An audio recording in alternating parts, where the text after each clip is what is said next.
Vous avez vu que les Renault sont donc au deuxième rang sur cette grille de départ. Direction immédiatement Barcelone, le garage Renault. Jean-Louis Moncey, vous êtes avec maintenant un enfant du pays. Il habite là-bas. C'est le pilote essayeur Franck Montagny. Oui, Franck est là. Donc après les rouges, les bleus, et avec Franck Montagny, qui va parler S-qualité, on va faire le tour de cette Renault pour vous montrer un petit peu de technique. Alors Franck, s'il vous plaît. Déjà, commençons par regarder les freins et ces écopes de freins circulaires. Alors ici, la particularité à la limite par rapport à Imola, c'est qu'on ne va pas utiliser du tout les mêmes systèmes de freins. On n'a pas les écopes aussi importantes qu'on pouvait avoir sur Imola. On a besoin de moins de refroidissement parce qu'il y a plus de lignes droites déjà. Et la voiture a la possibilité de refroidir par elle-même au niveau des freins. Donc on va gagner un petit peu de place au niveau de l'aérodynamique à ce niveau-là. Bien, alors profitez-en pour admirer les profils à l'air, naturellement des triangles de suspension carbone. On arrive ici vers les déflecteurs. Alors là, à chaque fois, Franck, on nous demande, mais à quoi ça sert ? Alors ici, en fait, le déflecteur plus ce partie de la voiture, c'est la partie vraiment qui représente la différence entre la R22 et la R23, qui sont tous ces petits détails qui sont là, ces petites différences d'angle ici, en dessous. Ça, c'est vraiment ce qui caractérise la R23, c'est par là qu'on peut arriver à avoir la différence entre la R23. Tandis que les déflecteurs ici, c'est surtout de la canalisation d'air pour emmener l'air au niveau des radiateurs et pour diriger l'air de l'avant jusqu'à l'arrière et tenir la voiture en latéral.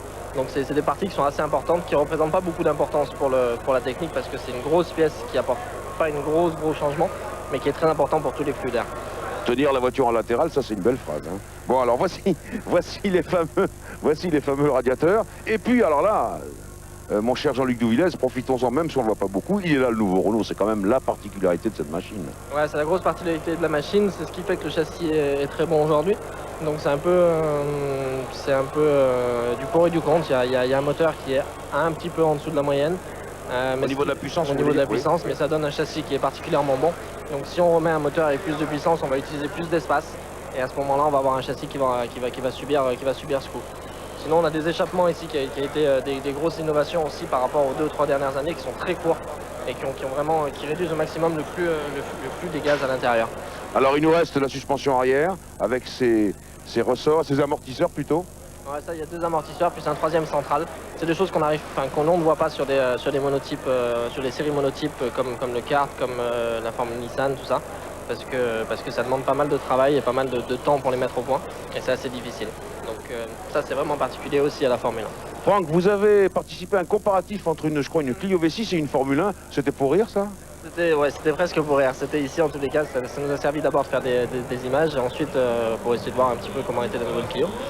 Et bon, sur un circuit, une épingle c'est vraiment typé pour et il n'y a aucun problème. Tandis qu'une Clio V6, les 2 premiers tours, c'est très sympa, ça se conduit bien et puis la voiture est sympa. Mais tout de suite après, on commence vraiment à chauffer les freins, à chauffer les pneus, il y a tout qui commence à monter en température, mais c'est normal, c'est une voiture pour la ville. Et bien voilà, c'est toute la différence. Voilà Marc Minary, on a fait je pense un tour complet de cette voiture qui est en 2e ligne. Hein. Vous vous rappelez, les rouges première ligne, les bleus 2e ligne. Absolument. Merci beaucoup Jean-Louis, à toute l'équipe. Merci à Franck.